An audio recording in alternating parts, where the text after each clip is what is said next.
to you. Happy birthday to dear Sanjana. Happy birthday to you. এই যে আজকে ওর জন্মদিন, কি অবস্থা দেখো, মেয়েটা কি ব্যস্ত দেখো। আজকে ওর জন্মদিনে ও নিজেই ঘষুনি দেবো, ও নিজেই এত কিছু রান্না করছে। এইখানে 5 রকম ভাজা, নিজেই নিজের জন্মদিনের 5 রকম ভাজা রান্না করেছে। এইদিকে উরি বাপ রে বাপ, সব কিছু একা হাতে সামলাচ্ছে। হ্যাঁ, বক্তব্য বলো। আচ্ছা, তোমার জন্মদিন, এখন আমাকে তাড়াতাড়ি রান্নাটা শেষ করতে হবে, বুঝেছো?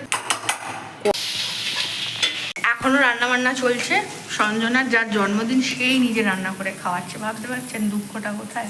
আগে থেকেই বলা হয়েছিল যে আমি যেন আজকে বাড়িতে থাকি, তাই একেবারে বাড়িতে থেকে সঞ্জনার জন্মদিন উপভোগ করছি। কণ্ঠে আমি বর্ষালী রয়েছি, আর আজকের পর্বটি রইল আপনার জন্য। কেমন লাগবে সেটা কিন্তু পর্বের শেষে আমাকে অবশ্যই কমেন্ট করে জানাবেন। বাবা মাকে ছেড়ে কাজের জন্য আমাদের ফ্ল্যাটেই ভাড়া থাকে, তাই ওর জন্মদিনে আলাদা করে ওর বাবা মা উইশ করতে পারেনি, কিন্তু আমরা যখন পাশেই আছি ওর জন্মদিনে একটু স্পেশাল করে তোলার চেষ্টা করছি মাত্র। সঞ্জনা একটি নামী হাসপাতালের নার্সিং স্টাফ, কাজের পাশাপাশি রান্নাও তার অসাধারণ। আমার বেলুন ফোলাতে ফোলাতে এই দেখুন রান্না বান্না রেডি হয়ে গেছে, চানও শেষ, আমার মাকে যাচ্ছে খাবার দিতে। বয়সে অনেকটাই ছোট, তাই আমার মায়েরও ওর প্রতি বেশ স্নেহ। আমি একটু প্রণাম করি তোমাকে। আমার গিফটটা রাতের বেলা পাবি। ঠিক আছে, নাও এইগুলো নামিয়ে নাও। আমি রান্না করেছি সারাদিন ধরে, সারাদিন ধরে খেটে খুটে রান্না করে করি, ভালোভাবে চাকরি করে জীবন কাটাও। নিজের জন্মদিনের পায়েস নিজেই রান্না করেছে। তোমার কেমন লাগছে? খুব ভালো লাগছে, আর খুব আনন্দ হচ্ছে। সবচেয়ে বড় কথা, বাহ, এই প্রথম ওর জন্মদিনে আমি উপস্থিত। ভালো থাকুক, সুস্থ থাকুক। বুঝতে পারবে না, তাই মা এখানে চেয়ার টেবিলে খাবে আর আমি খাবো ওদের সাথে নিচে বসে। চলুন খাওয়া দাওয়া শুরু করা যাক। খাচ্ছ মা?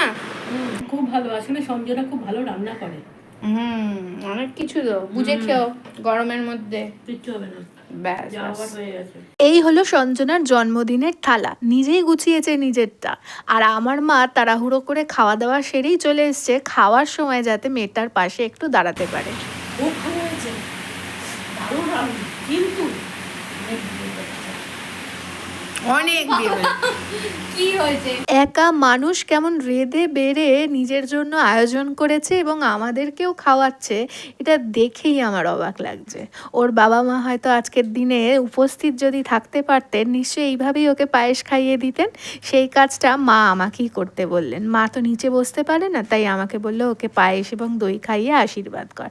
সে মেয়ের তো খিদেতে একেবারে পেট চো করছে, বলছে বাবা ছেড়ে দাও, এবার আমি খাই। নিজেকে কেমন 5 রকম ভাজা উপহার দিয়েছে দেখুন, পটল ভাজা, আলু ভাজা, কাঁকরোল ভাজা, বেগুন ভাজা, আবার পমপ্লেট মাছ ভাজা। রান্নার যা সুন্দর গন্ধ বেরিয়েছিল তাতে বুঝেইছিলাম দারুণ রান্না হয়েছে। মেয়ে নিজের রান্না খেয়ে নিজেই একেবারে আপ্লুত হয়ে পড়েছে, বলছে বর্ষালী দি দারুণ রান্না করেছি। কিন্তু সবজি দিয়ে মুগের ডাল ভাতের সাথে মেখে একটা আলু ভাজা চটকে নিয়ে দলা মুখে পুরে দিতেই ও মাই গড, অসাধারণ রান্না করেছে। এত তৃপ্তি ভরে খেয়েছিলাম যে কি বলবো। আর তারপরেই ছিল চিংড়ি মাছের মালাইকারি। চিংড়িতে আমার অ্যালার্জি, কিন্তু এত সুন্দর রান্নার গন্ধ বেরিয়েছিল, আমি একটা অ্যালেগ্রা খেয়ে নিয়েছিলাম জানেন তো। আমাকে আগে থেকে বলেছিল চিংড়ি মাছ করব, খাবে তো? আরে না, আরে বাস, কেন খাবো না, তুই রান্না করছিস, তোর জন্মদিন, আমি না খেয়ে পারি? খেয়ে দিয়ে একটু রেস্ট নিতে না নিতেই অর্ঘ্য চলে এলো ওর জন্মদিনের কেক নিয়ে। ইভিনিং এ হলো কেক কাটা, মায়ের উপহার দেওয়া, আরো কত আনন্দ। এই দেখো, আমার শরীরটা একটু খারাপ থাকলেও দারুণ আনন্দ করেছি ওর জন্মদিনে। আর কি সুন্দর সেজেছে দেখুন একবার, খুব খুশি ছিল মেয়েটি ওই দিন। এই পোশাকটি ওকে অর্ঘ্য দিয়েছে, বেশ ভালো মানিয়েছে না? কি সুন্দর লাগছে ওকে। কেকটাও সেই নালিকুল থেকে অর্ঘ্য নিয়ে এসছে বয়ে বয়ে ট্রেনে করে। কতটা ভালোবাসলে এই পরিশ্রম করা যায় বলুন তো। কেকটা খেতেও অসাধারণ হয়েছিল। কেক কেটে সবাইকে খাইয়ে দেওয়ার মাঝে ওকেও খাইয়ে দেওয়া হলো বেশ খানিকটা। আগামী বছর সঞ্জনার জন্মদিনে আমরা কে কোথায় থাকবো আমরা কেউ জানি না, তবে সঞ্জনার প্রতি আশীর্বাদ রইল ও অনেক উন্নতি করুক ওর কেরিয়ারে। সুন্দরী সুন্দরী, একটু নাকটায় বোঝো কাণ্ড।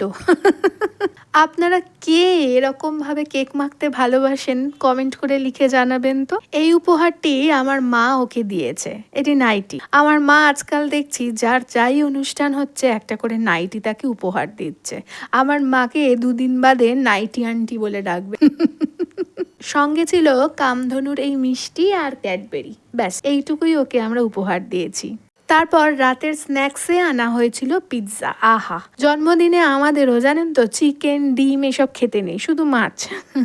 তাই জন্য পিৎজাটাও আনা হয়েছিল ভেজ লোডেড। আমরাও এই পিৎজা খেয়ে একেবারে লোডেড বলা যায়। সঞ্জনার জন্মদিন উপলক্ষেই সারা দিনের খাওন দাওনে দারুণ কাটলো দিনটা, জানেন তো। এবছরের বার্থডেটা একটু স্পেশাল হয়ে গেছে। খুশি? বিরাট খুশি। বিরাট খুশি। যার জন্মদিন সে যখন খুশি আমরা তো আরো খুশি, তাই না বলুন? আর ওর জন্মদিনের কেকের পিসখানা দেখেছেন কত বড়, উরি বাপ রে বাপ। নেহাত খেতে দারুণ ছিল। এটা একটা হোমমেড কেক, ওদের নালিকুলেই কেউ একটা ঘরে বানায়, সেখান থেকে ওরা নিয়ে এসছে। আর সব শেষে পায়েস দিয়েই শেষ করলাম আজকের গেলন পর্ব।